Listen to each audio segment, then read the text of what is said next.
Guys, welcome back to my channel. ఎలా ఉన్నారు అందరూ? ఐ హోప్ మీరు అందరూ కూడా బాగున్నారని అనుకుంటున్నాను. సో స్పెషలీ హైదరాబాదీ వాళ్ళ కోసం అయితే ఉదయాన్నే లేగగానే పొద్దున ఒక ఛాయ్ తాగితే మాత్రం ఆ రోజంతా చాలా ఎంతూజియాస్టిక్గా ఉంటుంది కదా అని అనుకుంటారు. సో ఈ ఛాయ్ కోసం స్పెషలీ ఇరానీ ఛాయ్ తాగాలి అంటే మాత్రము ఏదో కేఫ్కి వెళ్ళి తాగడము, లేకపోతే ఇంకా బయటికి వెళ్ళినప్పుడు కొన్ని ప్లేసెస్ అయితే స్పెషలీ ఇరానీ ఛాయ్ మన హైదరాబాద్లో అయితే చాలా అంటే చాలా ఫేమస్.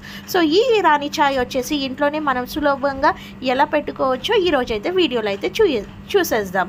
సో ముందుగా నేనైతే పాలు అనేది తీసుకున్నాను. సో ఈ పాలు వచ్చేసి కాగబెట్టుకున్నాను. సో మీరైతే ఆవు పాలు లేదా గేదె పాలు కూడా తీసుకోవచ్చు. నేనైతే నార్మల్గా ప్యాకెట్ పాలే యూస్ చేశాను. సో ఇక్కడ వచ్చేసి నేను పాలని 1 కప్ మిల్క్ అయితే తీసుకున్నాను. సో ఈ 1 కప్ మిల్క్లో వచ్చేసి నేను ఎవ్రీడే నెస్లే మిల్క్ పౌడర్ అయితే 1 టేబుల్ స్పూన్ అనేది అయితే యాడ్ చేస్తున్నాను. సో ఈ టీ వచ్చేసి 2 మెంబర్స్ కోసం అనమాట. సో అలాగే 1 టేబుల్ స్పూన్ వచ్చేసి కండెన్స్డ్ మిల్క్ లేదా మిల్క్ మిస్ట్. సో రెండిట్లలో ఏదన్నా ఒకటి అయితే యాడ్ చేసుకోవచ్చు. సో రెండు same actually. So condensed milk అయితే ఒక 1 టేబుల్ స్పూన్ అనేది యాడ్ చేశాను. సో ఇలా యాడ్ చేసినాక ఈ పాలు వచ్చేసి మనకి 1 కప్ అంటే హాఫ్ కప్ వరకు వచ్చేటట్టు చూసుకోవాలి.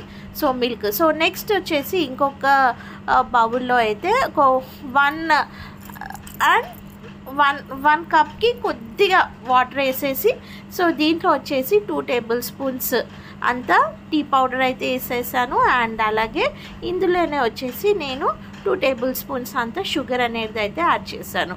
సో ఈ టీ వచ్చేసి డికాషన్ అయితే మనకి 30 మినిట్స్ వరకు మరగనివ్వాలి. సో మనకి డికాషన్ అనేది అండ్ పాలు రెండు కూడా 30 నిమిషాలు అంటే మరిగినట్టయితే మనకి టీ అనేది మనము ఎక్కడ తాగని విధంగా, అంటే స్పెషల్లీ కొన్ని కేవ్స్ ఉంటాయి కదా, బ్లూ సీ కానీ నీలోఫర్ కానీ, సో ఇలా ఈ ప్లేసెస్లో మనకి ఇరానీ ఛాయ్ ఎలా అయితే దొరుకుతుందో సేమ్ అదే టేస్ట్ వస్తుంది అనమాట.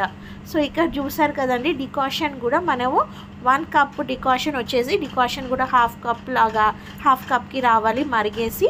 అండ్ ఈవెన్ పాలు కూడా వచ్చేసి 1 కప్ పాలు వచ్చేసి హాఫ్ కప్ అంతా రావాలి.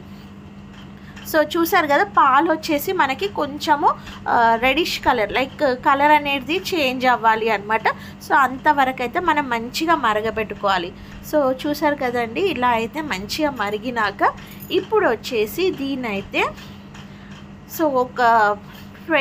నేనైతే ఒక హాఫ్ అన్ అవర్ అయితే మరగబెట్టుకున్నాను. లేదు అనుకుంటే మీరు జస్ట్ మీడియం ఫ్లేమ్ మీద పెట్టుకొని మంచిగా మరిగించుకోవాలి పాలని అండ్ అలాగే డికాషన్ని. సో ముందుగా వచ్చేసి నేనైతే హాఫ్ కప్ అంతా డికాషన్ అయితే వేసాను. అండ్ ఇంకొక హాఫ్ కప్ వచ్చేసి ఈ డికాషన్లోనే మనము పాలు అనేది యాడ్ చేస్తాము.